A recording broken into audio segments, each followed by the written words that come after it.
Hello everyone, good morning students. Fry है एक नई वीडियो के साथ। वीडियो है class 10th UP board exam के लिए। क्वेश्चन वेरी वेरी इंपॉर्टेंट है, सभी बच्चों को बिल्कुल ध्यान से समझना है और सीखना है।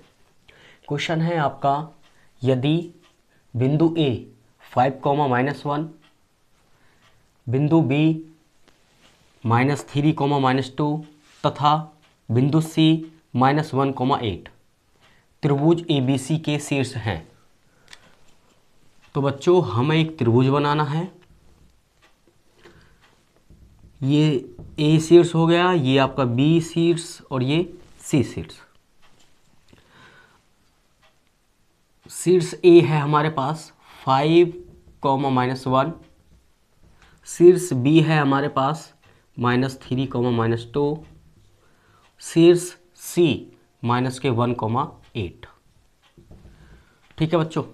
फिर आगे बोला है शीर्ष A से जाने वाली माध्यिका की लंबाई ज्ञात कीजिए। अब जो शीर्ष A है, यहां से हमने एक लंब डाला बच्चों, अब वो हो जाएगा आपका बिंदु D। अब हमें इसकी लंबाई बतानी है, क्या होगी। अब करना क्या है बच्चों, सबसे पहले लिखेंगे त्रिभुज ABC में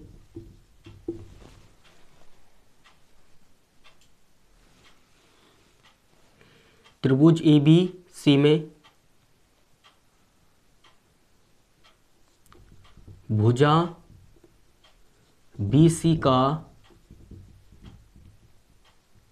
मध्य बिंदु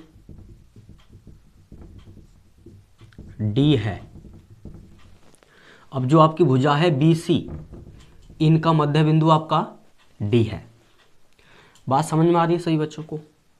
अब हमें करना क्या है, माध्यिका की लंबाई निकालने के लिए सबसे पहले हमें बिंदु D निकालना होगा बच्चों। अब तो बिंदु D कैसे निकालेंगे। अब एक आपका फॉर्मूला होता है, सभी बच्चे बिल्कुल ध्यान से सुनेंगे। एक फॉर्मूला होता है आपका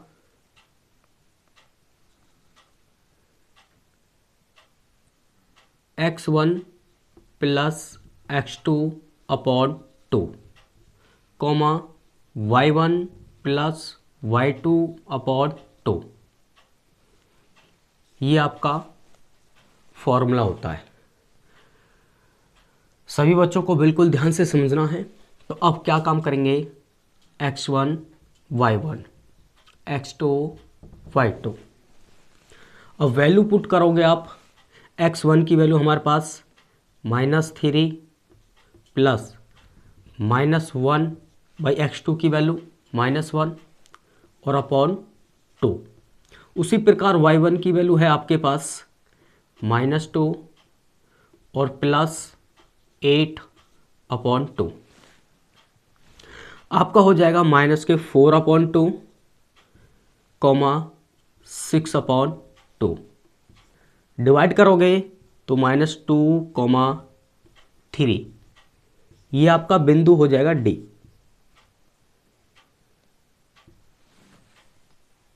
बिंदु D हमारे पास है -2, 3।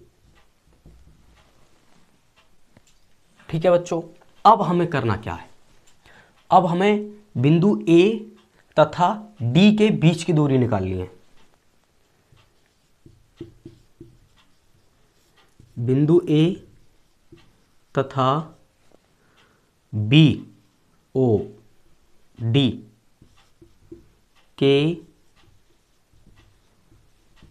बीच की दूरी। अब आपका फॉर्मूला होता है बच्चों, फॉर्मूला होता है x2 - x1 का whole square plus y2 - y1 का होल स्क्वायर। अब आप वैल्यू पुट करेंगे तो क्या होगा, x2 की वैल्यू आपके पास, अब थोड़ा सा बिल्कुल ध्यान से समझना है, x1 y1, उसी प्रकार x2 और y2। अब x2 की हमारे पास है -2, और x1 की वैल्यू हमारे पास है 5 माइनस के 5 और स्क्वायर। उसी प्रकार y2 3 और y1 माइनस माइनस प्लस के 1 हो जाएगा। तो बच्चों माइनस के 7 स्क्वायर 4 का स्क्वायर 49 प्लस 16, तो बच्चों आपका हो जाएगा रूट 65। रूट 65 ये है हमारे जो बिंदु ए और बिंदु डी के बीच की दूरी, वो है रूट 65। ठीक है बच्चों, हमसे बिंदु ए और बिंदु डी के बीच की लंबाई ही हमें निकालनी थी, तो वो हमारी निकली है रूट 65। ठीक है बच्चों, बिल्कुल वीडियो को पूरी देखनी है और ध्यान से समझना है बच्चों, और सीखना है। फिर मिलेंगे अगली नेक्स्ट वीडियो में।